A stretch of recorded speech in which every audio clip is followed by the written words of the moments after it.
Nella storia tra Femici Z, Rugby Rovigo Delta e Valo Rugby mancava il pareggio e ovviamente insomma, ha preso forma domenica 7 febbraio, 16 pari, una sfida interessante da valutare qualche giorno dopo, da capire le sfumature, anche capire quello che è stato poi il post a livello interno, a livello esterno, parleremo di comunicazione, parleremo ovviamente di quelle che sono tutte le tracce sportive e gli stimoli sportivi che una sfida del genere può dare, ricordando che fra 3 giorni, quindi sempre domenica, perché nel periodo delle 6 nazioni si gioca sempre di domenica, Rovigo affronterà alla Giulio Onesti la Lazio. Lo facciamo con un giocatore, ovviamente ospite della nostra trasmissione, in questa puntata è Pippo Cadorini. Ciao Pippo, benvenuto. Buonasera a tutti, salve. E poi da Polesine Rugby è tornato a trovarci Paolo Guzzoni. Ciao Paolo, bentornato. Grazie dell'ospitalità.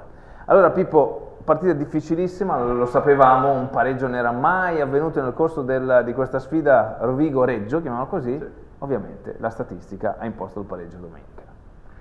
Sì, che dire, è stata una partita veramente dura.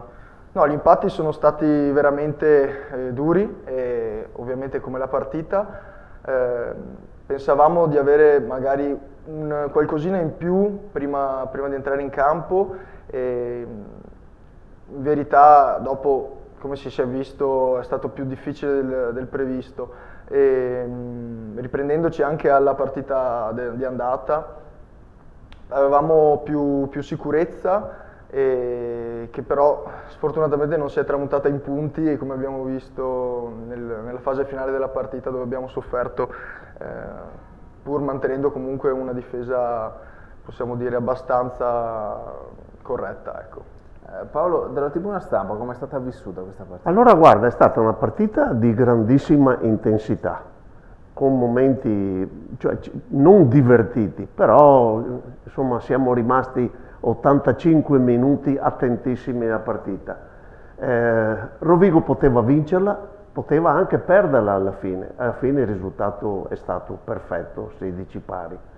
È stata una partita dai due volti, come è stata anche all'andata, in maniera forse all'andata più evidente, un primo tempo totalmente Valo Rugby, un secondo tempo totalmente nostro, questa volta un po' più, come posso dire, mitigata questo dominio, però sta di fatto che noi abbiamo fatto di più nel primo e loro di più nel secondo. Sì, volevamo imporci sicuramente di più nel secondo tempo, ma diciamo anche che il campo i 2 giorni di pioggia non ci hanno permesso di essere magari così reattivi come pensavamo di essere, di fronte comunque a un avversario ben preparato e con una squadra ottima dal punto di vista in tutti i ruoli, diciamo, molto preparati. Ecco, all'andata aveva impressionato il loro ritmo, la capacità di usare il pallone in maniera veloce, un breakdown velocissimo, cosa che non è avvenuta pienamente. Domenica hanno rallentato il ritmo e hanno imposto, probabilmente là davanti sono stati molto più consistenti della sfida del 3 gennaio. Sei d'accordo Pippo? Sì, nonostante le assenze di peso, perché comunque loro avevano 2-3 giocatori che comunque non erano presenti ed erano titolari.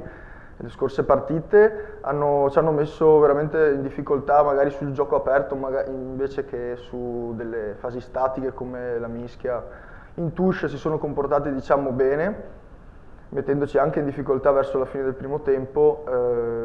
Sono, diciamo, personalmente contento sul fatto che dall'inizio del secondo tempo abbiamo avuto un altro ritmo in rimessa laterale. Questo ci ha comunque dato fiducia, nonostante loro abbiano avuto il pallino del gioco per più tempo. Ecco Paolo, intensità dicevi tu. Sì, molto intensa. Scontri, ti aspettavi un Reggio così là davanti, come diceva Pippo, nel gioco aperto? No. E loro, quel pick and go davanti, sono stati veramente devastanti. E il Rovigo si è difeso benissimo, perché potevano soccombere in qualunque momento. E hanno tenuto bene. Non pensavo che la loro mischia fosse così forte, e ha ragione Pippo, loro li aspettavamo di più sul gioco aperto e invece si sono mostrati pesanti con gli avanti, veramente. Sì, anche perché c'era un problema probabilmente di aspettativa.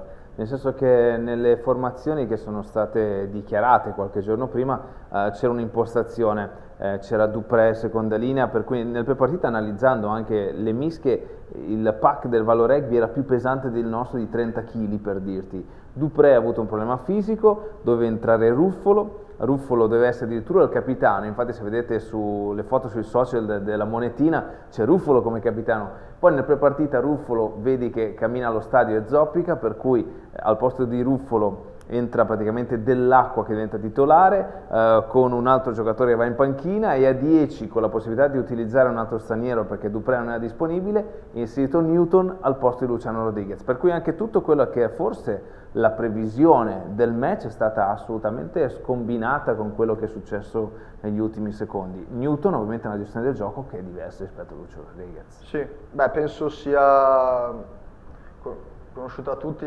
l'abilità di Lucio nel giocare coi tre quarti, comunque in gioco aperto è un giocatore veramente, ma veramente abile. Ci eravamo più che altro concentrati su una linea di tre quarti molto molto pericolosa, che alla fine siamo riusciti a domare in qualche maniera seguendo le nostre linee guida.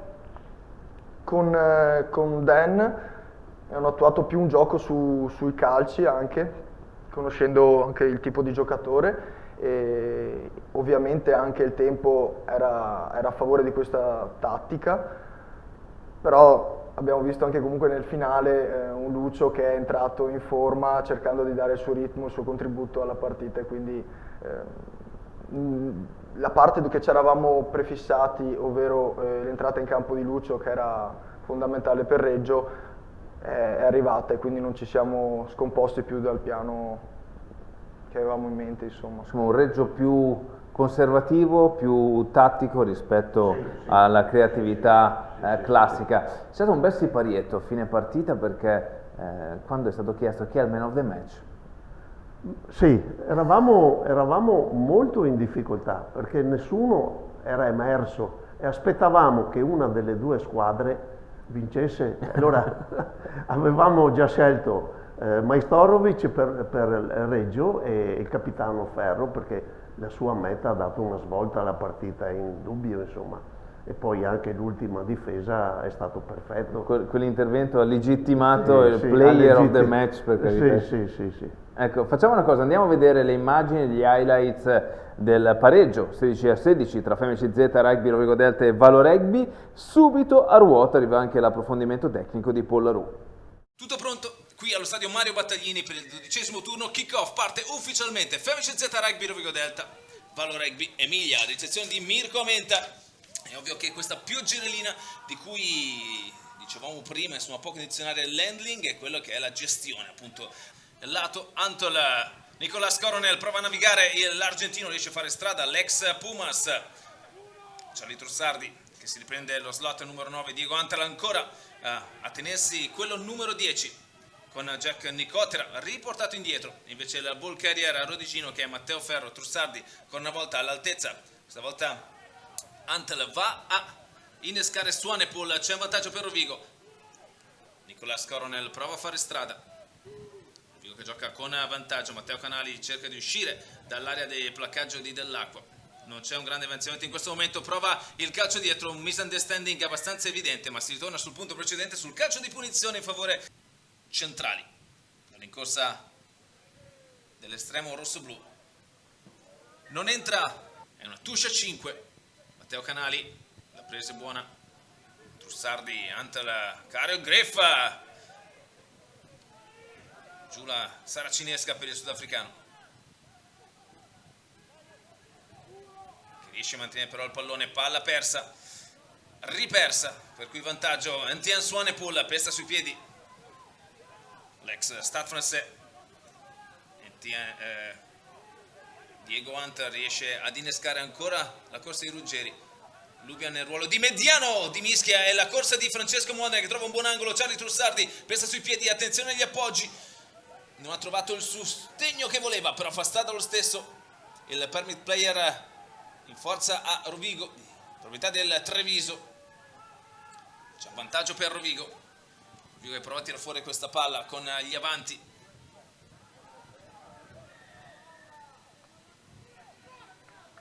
potrebbe esserci una sanzione disciplinare. Vediamo Piardi che ferma tutto. E c'è un cartellino giallo per Davide Farolini. Palla che esce, il drop di Diego Antel, arrivano i primi 3 punti. Un secondo tempo che ha rischiato quasi di sovvertire il risultato, cosa che non è riuscito. Un 23-20 finale. Nel frattempo Dan Newton infila l'H, per cui tuscia 5 con Ferro Canali Ruggeri. E ultimo blocco, Ruggeri sbagliato, l'usa, va a contatto con Antel che riesce a mantenere alto il tallonatore. Adesso deve rilasciarlo perché mette il pallone, mette le ginocchia a terra. Bravo Leccioli però a utilizzare questo pallone. Massimo Cioffi, palla che esce dal punto di incontro, un po' di confusione, ha trovato la massima emozione nello scudetto 2018, probabilmente daranno quello che è la botta definitiva per l'esito finale. E qui nel frattempo arriva la spinta successivamente. Il corso Andrea Meniti Ippolito sembra ben indirizzato sulle bandierine. Sì, Emilio Fusco. Per cui confermiamo Mordacci e Fusco al posto di palla che stava per uscire. Amenta, Cadorini si immola per la causa. Fusco, palla che arriva, falsa perla, Denis Majstorovic, la meta del Valo Rugby Emilia. Vedremo se Rovigo ha la leadership di reagire, se Rovigo ha la forza di rispondere alla meta di Denis Majstorovic e a questi 2 punti di Dan Newton. Rovigo e Reggio, 12 vittorie Rovigo, 2 Reggio Valo Rugby. Solo una volta ha vinto Reggio qui a Rovigo nel 2012, un 16-12 in cui man of the match fu Viliami Vachi, l'assistente di Roberto Manghi, un grande giocatore tongano. 36 caps per lui, uno scudetto Perpignan, vantaggio Rovigo nel frattempo. 10 minuti anche per i giovani Mattioli e Romano. Tuesday Rovigo, la meta della Femici Z Rugby Rovigo Delta, che sfrutta appieno questa possibilità. Petrarca Padova prende la rincorsa Meniti Ippolito sulle bandierine, anche nel corso dei cambi e dei passaggi. La ricerca quasi più del fallo rispetto alla possibilità di segnare. Matteo Ferro prova a mettere le mani, in realtà riesce a portare via il pallone Mordacci, in 2 a placare il capitano. Questa è buona a parte Matteo Ferro, questa è buona a parte Matteo Ferro, infatti eccola lì, eccola lì.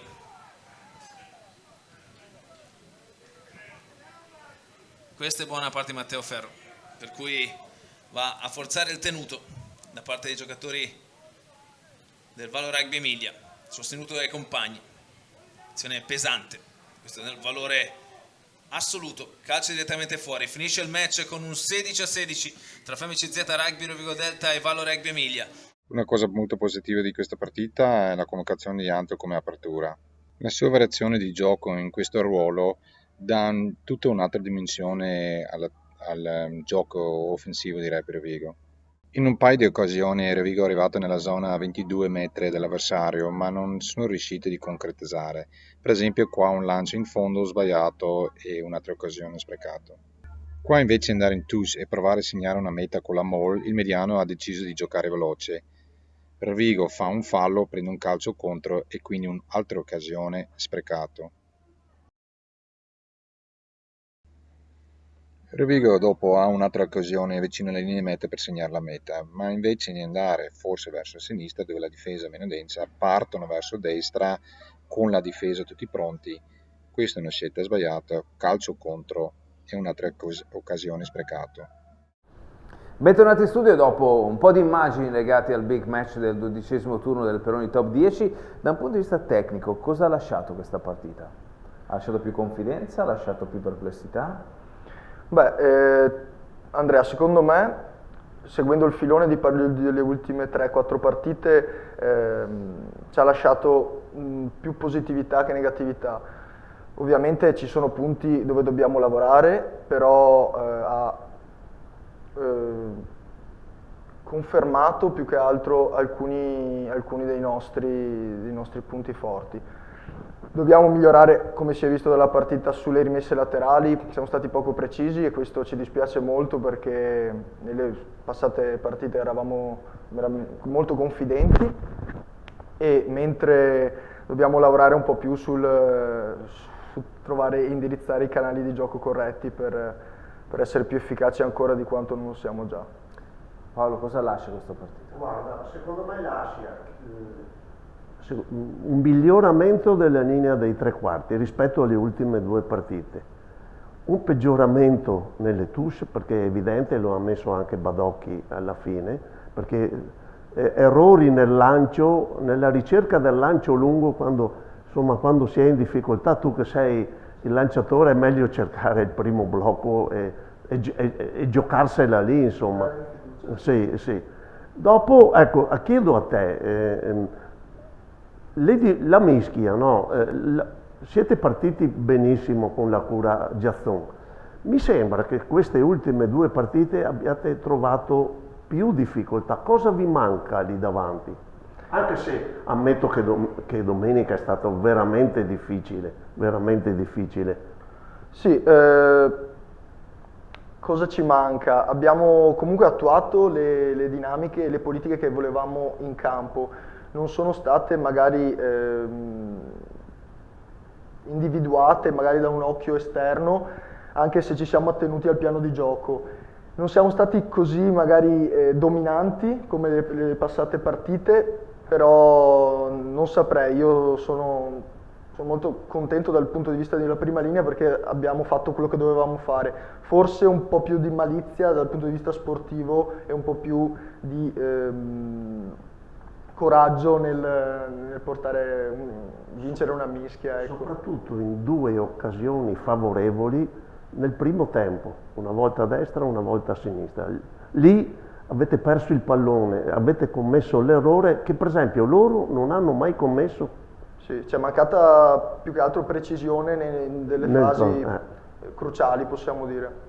Sì, precisamente. Sai, questa cosa della precisione secondo me è una riflessione pertinente, perché oltre al fattore della mischia ci sono state alcune gestioni del pallone nell'impostazione da drive che magari non siamo stati particolarmente precisi, e forse questo senso di incompiuto, no? Che c'è stato, soprattutto valutando il primo tempo più che il secondo, può essere legato a questo fattore di non aver avuto la capacità, la lucidità di curare bene il famoso dettaglio, anche se, come diceva Paolo, la bravura della squadra domenica è stata di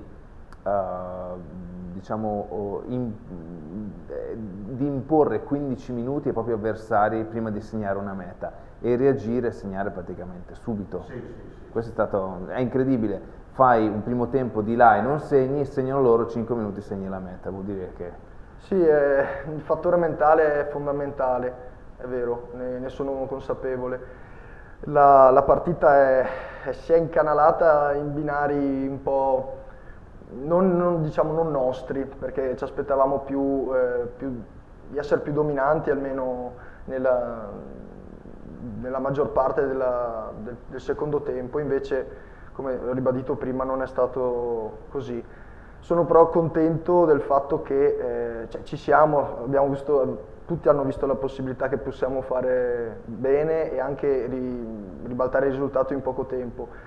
Dispiace che non riusciamo ancora a essere così precisi, appunto riprendo il termine di prima, a essere nei momenti dove veramente contano. Umberto ci dice sempre di andare al 100% e anche se ci sono delle fasi di gioco che sono sbagliate dal punto di vista tecnico ma fatte alla massima velocità e ai massimi impatti, possono sopperire al fatto di non essere la scelta giusta, però averli fatti al 100%.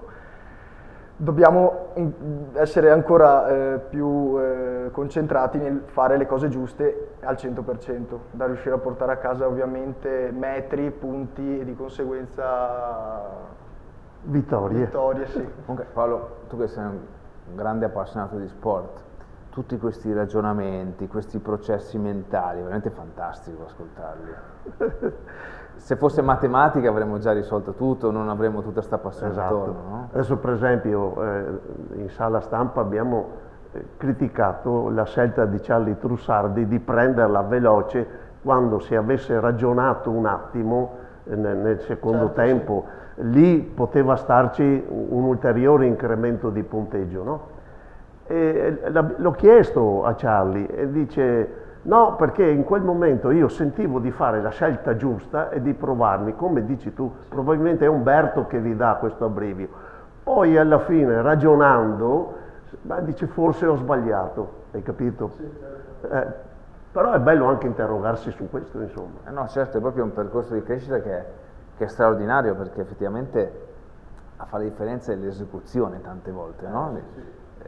Perché la puoi vedere, ma ti può uscire bene, sbagliato, insomma, sono i rischi che ti prendi a giocare. E se ragioniamo l'anno scorso, quanti rischi si prendeva Rovigo? Era un gioco, direi, Rischioso. molto rischioso, sì, sì. Però era controllato, nel senso che c'era probabilmente una confidenza che ti permetteva di farlo. Adesso la si sta cercando probabilmente. Lavoriamo per ritrovare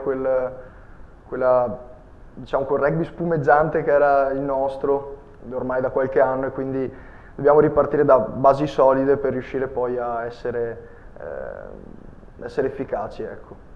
Sì, è la scelta che dice Umberto, no? Metto Menniti Ippolito estremo perché la sua è una posizione più conservativa, e metto Diego Ante là a fare il mediano d'apertura perché lui è un po' più creativo.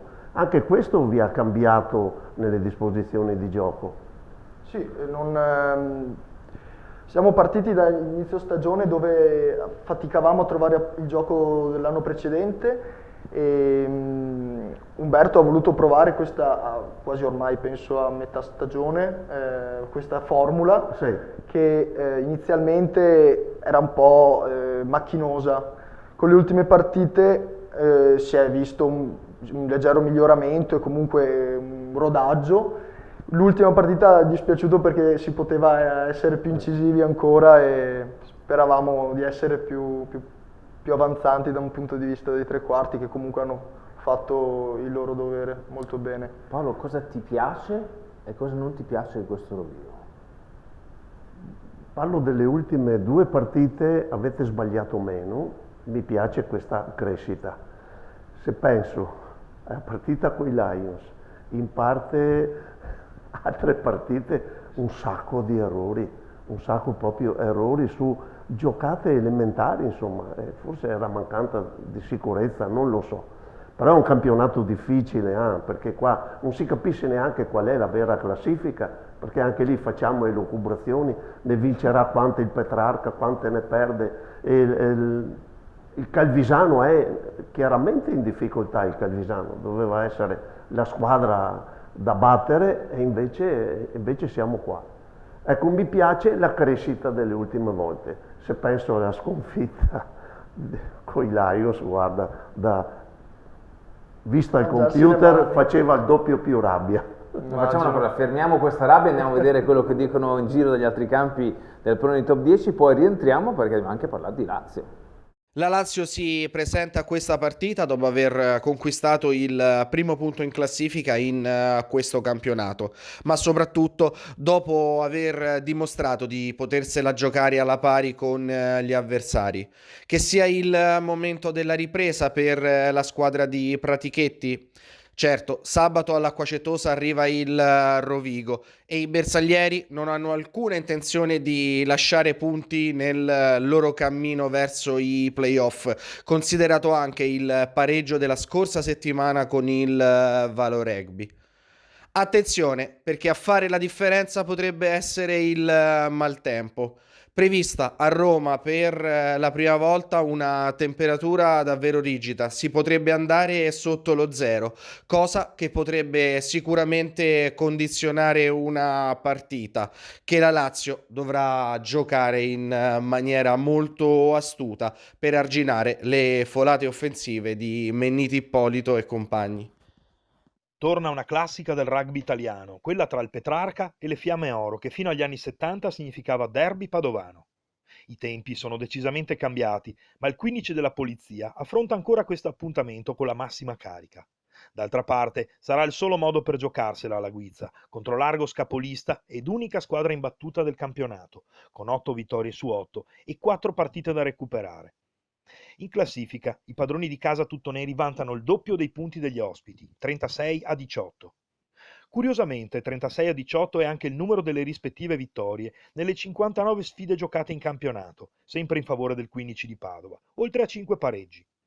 I cremisi romani sono stati protagonisti finora di un cammino deludente, contrassegnato da appena 3 vittorie su 9 partite disputate, contro 5 sconfitte, e un pareggio che forse è il risultato più interessante della stagione. Domenica scorsa, infatti, la squadra di Craig Green ha impattato meritatamente allo scadere con Calvisano sul 12 a 12, una partita accesa che ha messo in evidenza la crescita delle Fiamme Oro dopo lo scivolone esterno di una settimana prima, patito a Piacenza. Per l'Argos di Marcato e Jimenez si alza invece il livello dello scontro dopo le ultime facili affermazioni con Piacenza, Lazio e Colorno, tutte condite dal bonus. Con le Fiamme, i patavini baderanno sicuramente al sodo, affidandosi alla mischia sempre più dominante.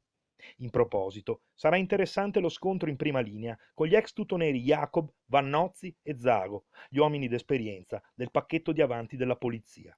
A dirigere la sfida, in programma domenica 14 febbraio alle 15, sarà l'esperto Mitrea di Udine, con i giudici di linea Franco di Pordenone e Schipani di Benevento, quarto uomo Pennè di Milano. Secondo posticipo domenicale della stagione anche questo weekend in occasione della 13ª giornata del campionato italiano per ogni top 10. Il Mirabello di Reggio Emilia sarà il teatro di Valo Rugby Mogliano, sfida tra la terza e la quinta forza del torneo. Come si presentano le due squadre a questo appuntamento? Il Valo Rugby è reduce dal pareggio del Battaglini, un buon risultato sulla carta. 2 soli punti che però hanno lasciato l'amaro in bocca a Roberto Manghi e i suoi. Mogliano invece ha vinto ma senza trafare alquagia contro il fanalino di coda Lazio, concedendo ai biancocelesti il primo punto della difficile stagione. Il pronostico è in favore della squadra reggiana. Per il Mogliano invece questa potrebbe essere l'ultima occasione di dimostrare le reali intenzioni di Costanzo e Basson. Corsa ai playoff o salvezza tranquilla? Quest'ultima già ampiamente messa da parte.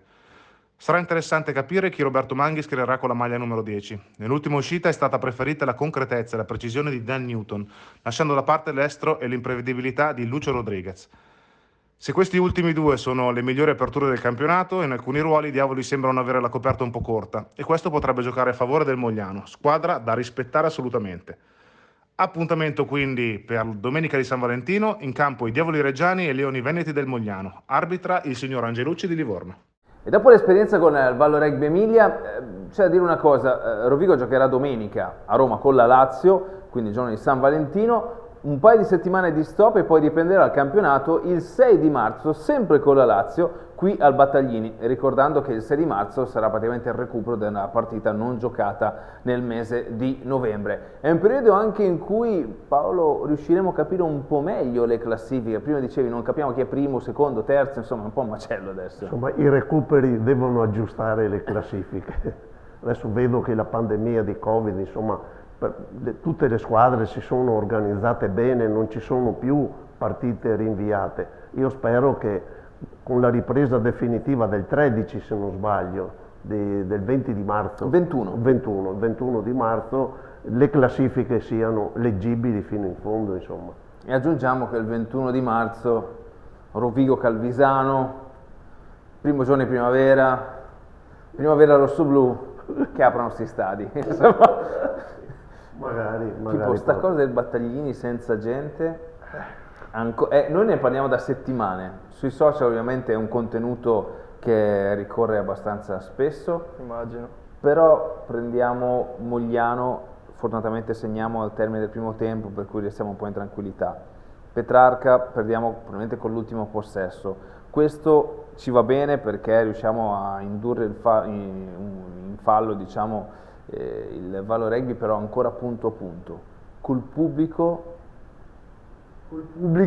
sicuramente, parlo da lanciatore, avere sostenitori anche a bordo campo o comunque che ti incitano, comunque lasciano qualcosa, danno il loro contributo, magari ti danno la carica o comunque sicurezza perché sai che comunque c'è qualcuno che ti supporta e che nel bene o nel male comunque è lì a tifare la propria squadra.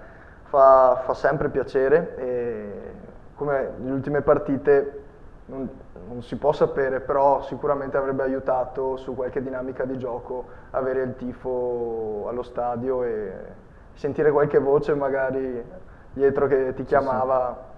Aiuta, diciamo, decisamente. È il famoso silenzio assordante. Sì, esatto. Adesso il pubblico è un terreno di gioco così bello come adesso, i tre quarti dovrebbero volare.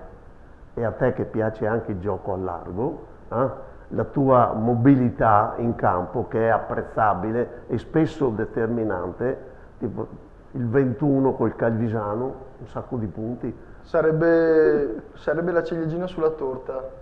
Con le riaperture permettendo sarebbe veramente bello. Lo spero molto. Parlare adesso, prima facciamo questo ragionamento sul pubblico, no? Il momento, quello del lancio, è un momento di grande concentrazione. Sì. Cioè, veramente un gesto con grosso rischio di errore, per cui il dettaglio è fondamentale, come spesso accade. Mentalmente, il fatto che ci sia la gente riesci ad isolarti e questo silenzio Sì. ti pone come in un senso di vuoto, perché io ho questa sensazione, non tu, ma in generale se fossi un tallonatore che lancia, è così anche per te o...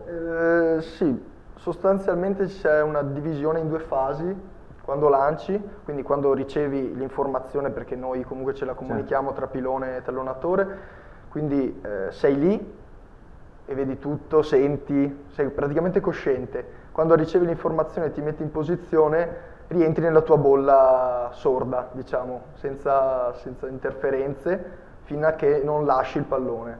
Almeno questo è come la vivo io.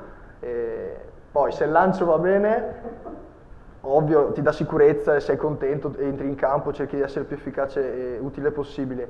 Se va male, insomma, è un peso perché metti in difficoltà magari la squadra, però comunque come attitudine è cosa posso fare per essere più utile possibile in campo dopo il mio errore o comunque l'errore della mischia. Non volevo parlare tanto dell'errore, volevo parlare di quanto possa incidere realmente anche la concentrazione in un momento di caos generale del pubblico, quindi trovarsi e invece trovare una concentrazione in un silenzio strano, in un vuoto strano. La senti questa differenza realmente o lo senti più in gioco aperto, in un sostegno emotivo, quando devi caricare? No, la senti, almeno personalmente la sento parecchio. Più in gioco aperto perché più le dinamiche sono diverse e magari c'è meno concentrazione sul gesto tecnico, perché ovviamente il lancio magari sei focalizzato al 100% su dove lanciare il pallone, però il suo contributo lo dà assolutamente. Senza pubblico, quindi col silenzio, non dico che è come durante l'allenamento, però magari un urlo, un richiamo dal pubblico dove magari ti riempie di energia o ti carica, fa la differenza. No, perché paradossalmente il silenzio del pubblico potrebbe appesantire ancora di più il gesto, cioè fartelo pesare ancora di più. Sì, cioè per assurdo sì, perché non avendo un riscontro tra i rumori dello stadio può essere che uno si metta per assurdo dell'autopressione, dice caspita ho sbagliato, invece magari non è così importante l'errore, è importante, però come magari uno possa pensare. Mi è interessato al tuo approccio, ecco, perché tante volte è molto più difficile presentare senza nessuno davanti e con la gente davanti, perché con la gente hai comunque uno stimolo, una reazione, col vuoto insomma no, io vado in difficoltà, ecco, però da un punto di vista personale. Ecco, no, certo. Paolo, manca questo pubblico? Sì, manca anche a noi, perché il clima durante l'intervallo, io vado a cercare amici in tribuna, cioè manca questo calore, manca e immagino manchi soprattutto a voi, insomma, perché la spinta del pubblico di Rovigo non c'è da nessun'altra parte. Credo proprio. Non c'è. Pippo, ti faccio una domanda, visto che per te ho 6 nazioni, no? Tanti giovani inseriti, tanti giovani con cui tu hai giocato, cosa ne pensi? Dei giovani o della squadra che è stata allestita per il 6 Nazioni? Un bel banco di prova, assolutamente. Io ho avuto modo di giocare contro qualche pilone che ormai è da più di qualche partita, Fischetti, anche con Rimpelli. Sicuramente hanno, anche con Garbisi, perché l'anno scorso era a Padova, e devono riuscire a tenere un livello di gioco molto elevato, perché come abbiamo visto tutte le squadre delle 6 nazioni sono cresciute tecnicamente e con impatti nel gioco, e di conseguenza devono riuscire anche loro a tenere il cosiddetto ritmo internazionale, che non è cosa da poco. Sono contento per loro, perché chi non vorrebbe essere al loro posto, e spero che riescano a farsi notare in positivo ovviamente durante i prossimi match. Ecco. Sono giovani che devono crescere. Adesso vedo Trulla per esempio, Calvisano, gioca già in 6 nazioni, non è una roba da poco, insomma. Non è da tutti. Non è da tutti. Adesso ti chiedo dei giovani. Certo. Adesso, io l'ho visto crescere perché è arrivato a Badia, sai che devo citare Badia. Una parentesi Badia, sappiamo che con te c'è, Paolo, quindi Sì. la mettiamo in preventivo. Emanuele Leccioli, no? Che è arrivato qua, si trova in un campionato già importante. Ecco, come sta avvenendo l'inserimento di Emanuele? Bene, come organico nel gruppo, al di fuori di quando giochiamo insieme il sabato o la domenica, bene, si è ambientato direi decisamente bene.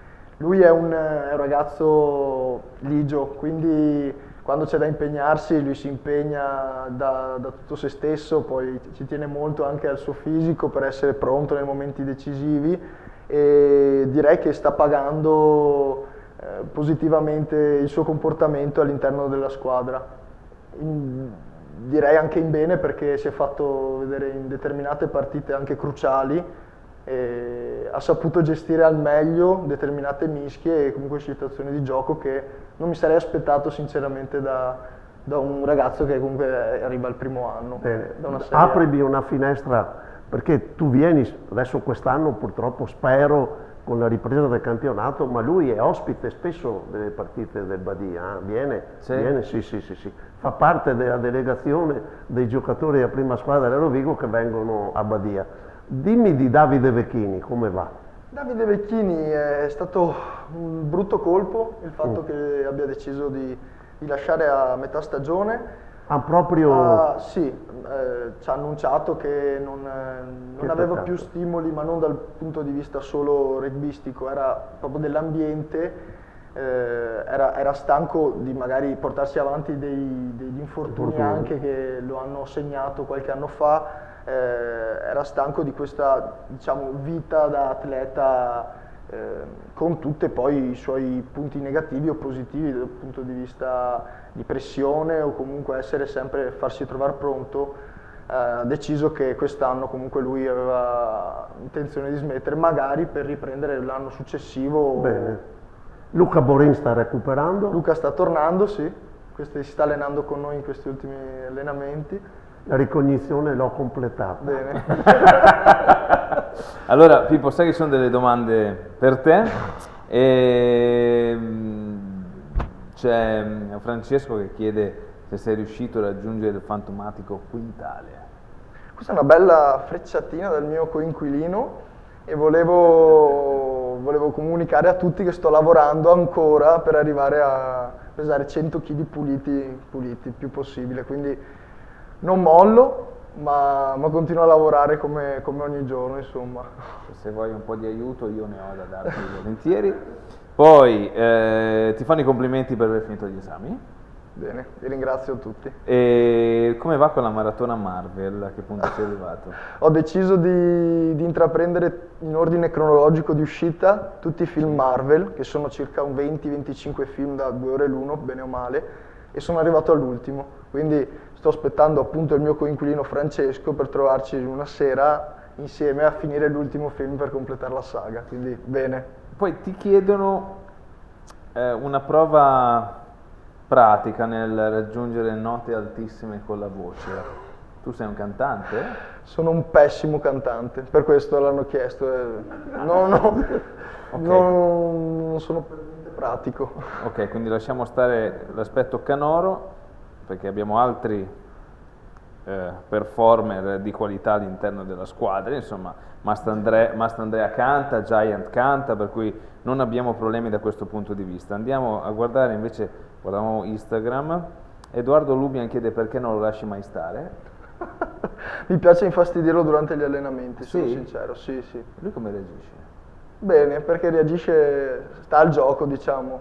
Lo infastidisco nei momenti in cui ci si riposa, gli tiro la maglietta, gli do uno spintone.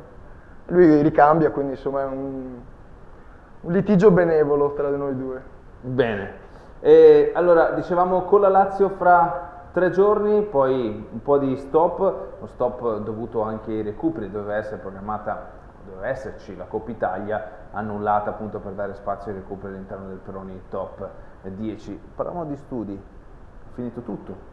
Sì, a maggio ho la proclamazione e in questo periodo sto lavorando per la tesi, quindi avrò 2 mesi di lavoro, comunque ho meno pressione rispetto alla prima parte del campionato perché conciliare gli allenamenti e lo studio era arrivato a un punto veramente non critico, però era molto ma molto impegnativo. E tu nel periodo Covid hai macinato esami su esami. Nel periodo Covid per fortuna sono riuscito a concentrarmi nello studio nonostante mi tenessi comunque quel che potevo in forma ma a casa e quindi ho deciso spostiamoci un po' sullo studio finché si può perché so che poi al ritorno sarebbe stato dura e quindi Paolo, mi sono dato da fare. da uomo particolarmente anche legato all'aspetto scolastico, educativo, formativo, questi ragazzi che studiano è un bel passo avanti. Sì, sì, sì, sì, guarda, ti faccio tanti auguri, ti auguro di andare a sostenere la tesi in presenza e non online, perché ho assistito a quella di mio figlio che è un tuo coetaneo e vedere una laurea online, guarda, fa pena. Una tristezza. Toglie proprio la gioia e poi uno carico di vita come te deve andare a sostenerla là, insomma. Ti ringrazio. E poi se ti infastidiscono li placchi e sei a posto. Bene, Esatto. noi ci vediamo ovviamente domenica con la Lazio, martedì la partita e poi Rugby House riprende prima della sfida interna con la Lazio del 6 marzo. Pippo, grazie mille di essere venuto. Grazie mille a voi. Paolo, come sempre un piacere. Grazie. Mi raccomando, attenzione con la Lazio, attenzione, perché prendere sotto gamba il Calvisano ci ha rimesso il primo posto in campionato 2 anni fa, È vero. se ricordo bene. No. È andato a perdere là, senza Massimo Brunello in panchina, perché aveva avuto, si è rovinato il primo posto in campionato. È vero, hai fatto bene a ricordarlo. Ci vediamo presto, intanto come sempre, forza Rovigo.